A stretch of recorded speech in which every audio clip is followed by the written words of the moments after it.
আমরা এখন চলে এসেছি নুসা পেনিদাতে। মাত্র এই যে বোট, ওই পাশে বোট থেকে নামলাম। তো দেখি কেলেঙ্কিং বিচে যাওয়ার ইচ্ছা আছে, ব্রোকেন বিচ। তো আগাইতেছি, অনেক সুন্দর জায়গা, broken Angel beach. Broken Angel. তো বালিতে যদি কেউ আসে ঘুরতে, আমার মনে হয় যে যদি নুসা পেনিদাতে না আসে তার মানে বালিতে আসার কোনো মানেই হয় না। বালি আসলেন তো আপনার নুসা পেনিদা আসা আমি মনে করি উচিত, কারণ নুসা পেনিদা অনেক সুন্দর। ওকে, হাই বন্ধুরা, কেমন আছেন সবাই? আমি রাজীব হোসেন ট্রাভেলার আপনাদেরকে স্বাগত জানাচ্ছি ইন্দোনেশিয়ার বালি থেকে। আজকে আপনাদের মাঝে আলোচনা করব নুসা পেনিদা আইল্যান্ডের ডে ট্রিপ নিয়ে। বালিতে আসার পর প্রথমে নুসা পেনিদা যাওয়ার জন্য একটি ট্যুর প্যাকেজ বুক করতে হবে। একদিনের জন্য ডে ট্রিপ, অথবা 2 দিন বা 3 দিন 4 দিনেরও প্যাকেজ অ্যাভেলেবেল পাওয়া যায়। তো আপনাকে রীতিমতো রাতে সন্ধ্যার পরে কুটা বিচ এরিয়াতে অ্যাভেলেবেল প্যাকেজ অপারেট করে এই ধরনের কোম্পানির লোকরা থাকবে। আপনি ওদের সাথে কথা বলে যে কোনো একটা কোম্পানিতে আপনি প্যাকেজ বুক করে নিতে পারবেন। আমি আর আমার এক ফ্রেন্ড, আমরা দুজনে মিলে একটি কোম্পানি থেকে আমরা একটি প্যাকেজ বুক করেছি, ডে ট্রিপ। সকালে আমরা যাব, বিকেলে ফিরে আসব। তো ওই কোম্পানির প্রতিনিধি আমাদের দুইজনকে দুই হোটেল থেকে গাড়িতে করে সকালে সানুর যেই ফেরিঘাট আছে ওখানে নিয়ে এসেছে। আমাদেরকে বোর্ডিং পাস দেওয়া হয়েছে। দেওয়ার পরে আমরা এখান থেকে নাস্তা কালেক্ট করে আমার বন্ধু এবং আমরা দুইজনে চলে যাচ্ছি একদম যেই হারবার পয়েন্ট আছে সানুরে, ওই হারবার পয়েন্টে। ওখানে আমাদেরকে বোর্ডিং পাস নিতে হবে।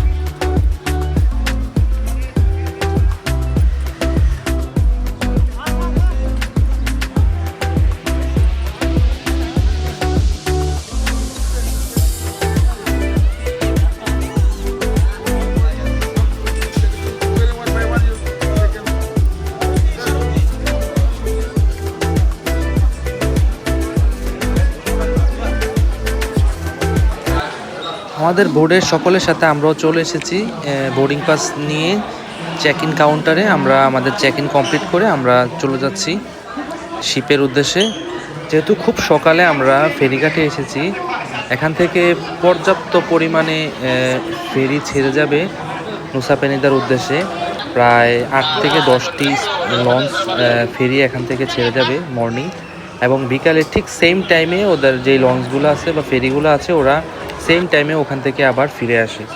তো দেখতে পাচ্ছেন স্টেপ বাই স্টেপ আমাদের যেই 5 নাম্বার ফেরি আছে, আমরা 5 নাম্বার ফেরির যাত্রীগুলো আমার ফ্রেন্ড সহ আছে, আমরা যাচ্ছি আমাদের ফেরির উদ্দেশ্যে। তো আমাদের বোর্ডিং পাসগুলো এক এক করে কালেক্ট করছে।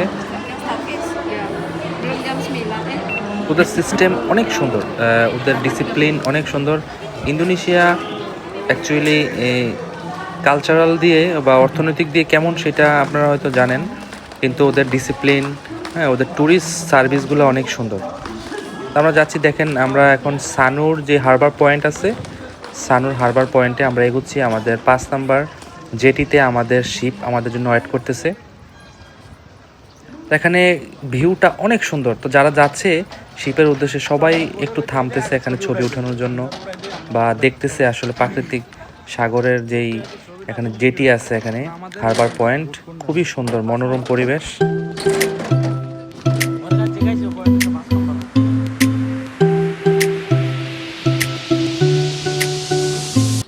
দেখুন বন্ধুরা, একটি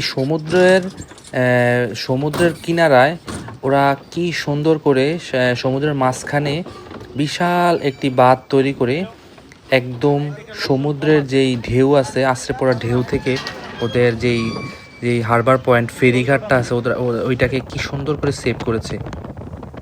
তো আমরা যেই ফেরিতে করে যাচ্ছি নুসা পেনিদার উদ্দেশ্যে, আপনারা দেখতে পাচ্ছেন যে সাগরের যে জলরাশি যে কি পরিমাণ উত্তাল। আমি খুবই ভয় পেয়ে গিয়েছিলাম, কারণ আবহাওয়া খুবই ভালো ছিল, তারপরেও সাগর অনেক উত্তাল ছিল। আমাদের যেই বোট এটা পর্যাপ্ত পরিমাণে সুইমিং করছিল। এটা অনেক, আমরা সামনে বসছিলাম, আমি আমার এক ফ্রেন্ড, আমরা দুজনেই খুব ভয় পেয়েছি, কারণ এটার সামনা অনেক উঁচু এবং নিচু হচ্ছিল। আমার লাইফে কখনো আমি এরকম সাগরের মাঝে অ্যাডভেঞ্চার করিনি, তবে থাইল্যান্ডে পাতায়াতে আমি গিয়েছিলাম কোরাল আইল্যান্ডে, কিন্তু এতটা ভয়ঙ্কর জার্নি আমি করিনি কখনো। এটা খুবই একটা ভয়ঙ্কর জার্নি ছিল। অবশেষে আমরা চলে এসেছি এই নুসা পেনিদা যে আইল্যান্ডের যে হারবার পয়েন্ট আছে এখানে। তো একটি রোমাঞ্চকর একটি ভ্রমণ অভিজ্ঞতা হলো আমার লাইফে।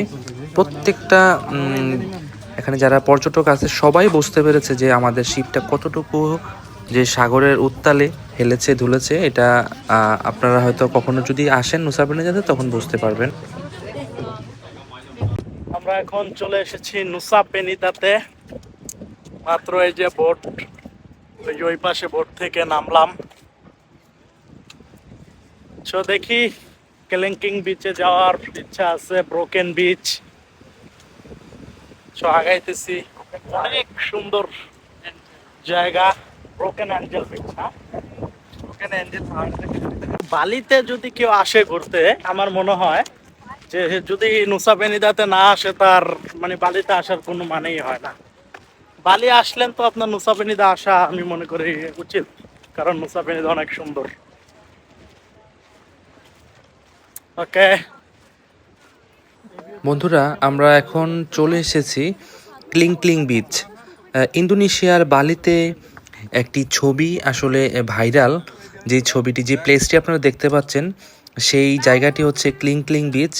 এটা আসলে ইন্দোনেশিয়ার বালির জন্য একটি চমকপ্রদ জায়গা। এখানে না আসলে আসলে বালিতে আসা সার্থক হয় না। যেটা আমি এখন আছি এটা হচ্ছে ক্লিং বিচের একটি অংশ।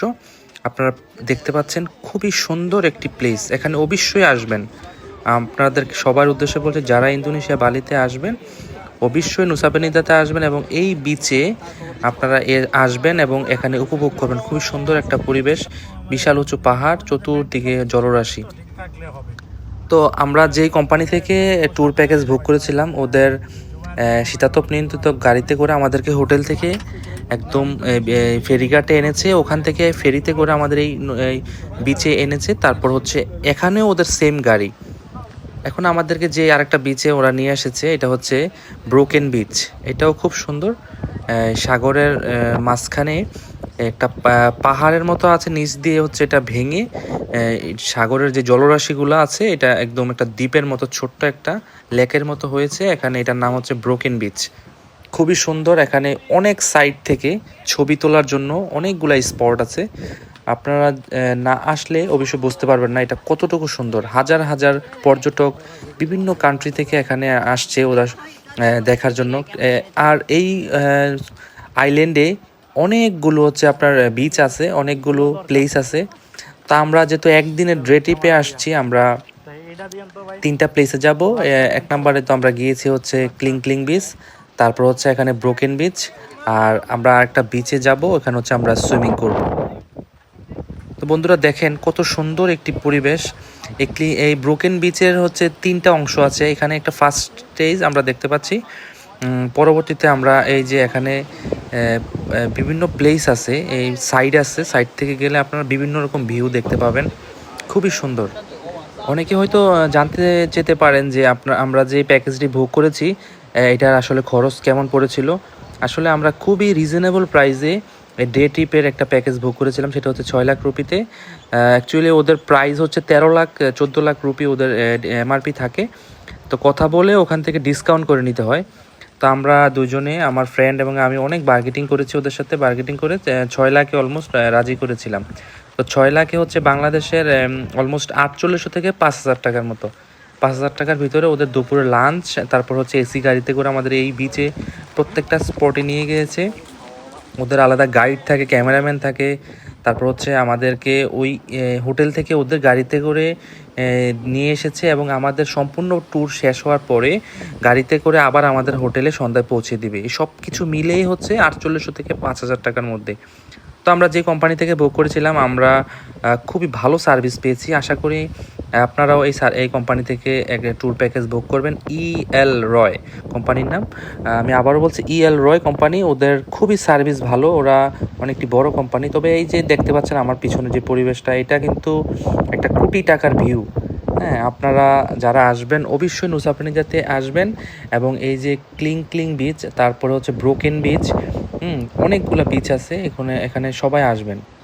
আরেকটি বিষয় আপনাদেরকে বলে রাখি, আপনারা কখনোই একা আসবেন না এখানে, অন্তত আপনার সাথে একজনকে নিয়ে আসবেন বা দুইজন আসবেন, অন্তত 3-4 জন যারা গ্রুপ ট্যুরে আসেন অবশ্যই আপনারা 2-1 জন মিলে আসবেন। আর একা আসবেন যদি কোম্পানি থেকে একটা প্যাকেজ বুক করে আসবেন তাহলে আপনারা কোনো টেনশন নেই। আর আরেকটা কথা বলতে চাই, আপনি কখনো প্যাকেজ বুক করা ছাড়া এখানে আসবেন না। আমাকে আমার এক পরিচিত একজন ভাই আমাকে বলেছিলেন যে আপনারা শুধু অনলি হচ্ছে আপনারা ফেরির টিকিট করে চলে আসবেন এখানে। আসার পরে হচ্ছে আসা যাওয়া শুধু টিকিট করবেন 2 থেকে 3 লাখ রুপিতে। হ্যাঁ, তারপর হচ্ছে ওখানে এসে আপনার উনি একটা নাম্বার সাজেস্ট করেছিল আমাকে, একটা মোটর বাইক আমি ভাড়া নেওয়ার জন্য। হ্যাঁ, প্লাস হচ্ছে মোটর বাইক 1 লাখ রুপির মধ্যে থাকবে ভাড়াটা।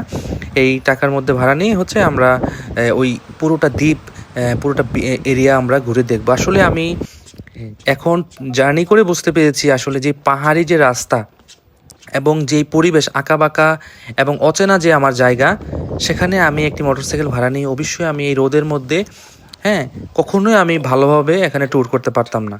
ওদের কোম্পানির এসি গাড়ি এবং কি খুবই সুন্দর ট্যুর গাইড অপারেট সব কিছু মিলিয়ে আমার 4800 থেকে 5000 টাকার মতো খরচ হয়েছে।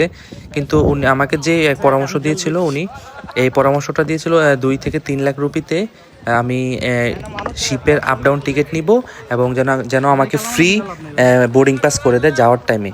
আর হচ্ছে মোটরসাইকেল ভাড়া নিলে মিনিমাম 1 লাখ রুপি। তো সব মিলিয়ে দেখা গেল যে 4 লাখ রুপির মতো হতে পারে। তো আমি আর 2 লাখ রুপি এক্সট্রা দিলাম, কারণ হচ্ছে ওদের এসি গাড়িতে করে আমাকে হোটেল থেকে নিয়ে আসবে এবং আমাকে আবার হোটেলে পৌঁছায় দিবে। সব কিছু মিলে আমি ভালো সার্ভিস পেয়েছি। বন্ধুরা, এখন যে বিচটি দেখতে পাচ্ছেন সেটা হচ্ছে ক্রিস্টাল বে ওয়াটার বিচ। এখানে হচ্ছে যারা এই বিচে যারা আসবে বা এই আইল্যান্ডে যারা আসবে অবশ্যই তারা এখানে ক্রিস্টাল বে এখানে গোসল করতে পারবে, সুইমিং করতে পারবে। আসলে এই বিচটার নাম ক্রিস্টাল বে রাখা হয়েছে কারণ এখানের পানিটা যে পরিমাণ স্বচ্ছ, নিচে যে পাথরগুলো আছে আপনারা উপর থেকে অবশ্যই পাথর দেখতে পাবেন। এখানে আমি অনেকক্ষণ সুইমিং করেছি। এখানের পানিটা অনেক ঠান্ডা এবং কি খুবই পরিষ্কার একটা পানি। হ্যাঁ, এখানে যারা আসবেন অবশ্যই আপনারা গোসলের জন্য পোশাক নিয়ে আসবেন, সুইমিং করার জন্য আপনারা আগে থেকে প্রিপারেশন নিয়ে আসবেন, অবশ্যই এখানে সুইমিং করবেন। সারাদিন আমি যে জার্নি করে যে ক্লান্ত ছিলাম, এখানে ক্রিস্টাল বে যে বিচে আমি এখানে গোসল করেছি, আমার সম্পূর্ণ ক্লান্ত চলে গিয়েছে। খুবই সুন্দর একটি পরিবেশ এবং শত শত ফরেনাররা এখানে সুইমিং করতেছে। তো আমি এবং আমার ফ্রেন্ড আমরা দুজনেই গোসল করেছি। আমাদের ট্যুরে কিন্তু জাপানিজ 2 জন ফ্রেন্ড ছিল, ওরা আসলে সুইমিং করে নেই, ওরা এই বিচের পাড়ে একটু হেঁটে তারপর চলে গিয়েছে। একটি গুরুত্বপূর্ণ বিষয় আপনাদেরকে বলে রাখি, সেটা হচ্ছে এই যে নুসা পেনিদা আইল্যান্ডে আপনারা যারা ডে ট্রিপে আসবেন সকালে, তারা কিন্তু লাস্ট ফিনিশ ভোট হচ্ছে বিকাল 5টায়। তো আপনারা অলমোস্ট ওখান থেকে 10টার মধ্যে যদি আপনাদের ভোট ছেড়ে আসেন সানুর থেকে, সেক্ষেত্রে 1 ঘন্টা সময় লাগে, মিনিমাম 45 মিনিটস বা 1 ঘন্টা। তো 11টার মধ্যে চলে আসলে এই বাকি যেই বিচগুলো আছে আপনারা ভ্রমণ করে সর্বশেষ হচ্ছে ক্রিস্টাল বেতে আসবেন। তো এখানে গোসলে নামলে কিন্তু সময়ের আর খেয়াল থাকে না। তো অনেকে এমনও হতে পারে যে তাদের যে লাস্ট ভোট আছে এটা মিস করতে পারে, কারণ ক্রিস্টাল বে থেকে যে নুসা পেনিদা যে ফেরিঘাট আছে ওখানে যেতে মিনিমাম 1 ঘন্টা সময় লাগবে। তা আমরাও সেম প্রবলেমটা ফেলেছি। আমরা এখানে আমাদের গোসল করতে অনেক সময় আমরা নিয়েছিলাম, যেহেতু আমরা জানতাম না যে আমাদের লাস্টে 5টায়। তো একটা পর্যায়ে আমাদের ড্রাইভার এসে আমাদেরকে বললো যে আমাদের সময় নাই, আর মাত্র 50 মিনিট আছে। তো আমরা খুবই ফাস্ট আমরা চলে গেলাম। আমাদের ড্রেস চেঞ্জ করারও খুব টাইম পাইনি, আমরা হচ্ছে মানে গোসল করার টাইম পাইনি। আমরা খুব দ্রুত হচ্ছে চলে এসেছি আমাদের গাড়িতে। আমরা ফার্স্ট আমরা চলে এসেছি। এসে লাস্ট হচ্ছে প্যাসেঞ্জার ছিলাম আমরা 2 জন। আমরা কোনো রকম হচ্ছে আমাদের ভোটে আমরা এসে উঠি এবং আল্লাহর রহমতে আমাদের ভোটে আমরা ধরতে সক্ষম হয়েছি। তো দেখতে পাচ্ছেন পিছনে যে দ্বীপটি, এটি হচ্ছে নুসা পেনিদা আইল্যান্ড। আমরা ডে ট্রিপ সম্পন্ন করে চলে যাচ্ছি কুটার উদ্দেশ্যে, বালির। আমরা প্রথমে যাব সানুর যে হারবার পয়েন্ট ওখান থেকে হচ্ছে কোম্পানির গাড়িতে করে আমাদেরকে হোটেলে পৌঁছে দিয়ে আসবে। তা একটা বিষয় বলতেছি, আমরা আসার সময় আমাদের যেই বোটটা ছিল এটা যতটুকু সাগরের মধ্যে উত্তালের মধ্যে আসছে না কেন, কিন্তু যাওয়ার পথে আমাদের সাগরটা আরও বেশি উত্তাল ছিল। আমরা খুবই সব প্যাসেঞ্জাররাই কিন্তু আতঙ্কে ছিল। তো এই যে আমরা দেখতে পাচ্ছেন আমাদের চলে এসেছি আমরা সানুর হারবার পয়েন্টে। এখান থেকে আমরা আসতেছি যে EL রয় ওদের অফিস থেকে আমাদের সবাইকে গাড়িতে করে হোটেলে পৌঁছে দিবে। ধন্যবাদ সবাই। পরবর্তী ভিডিও দেখার জন্য আমন্ত্রণ রইল।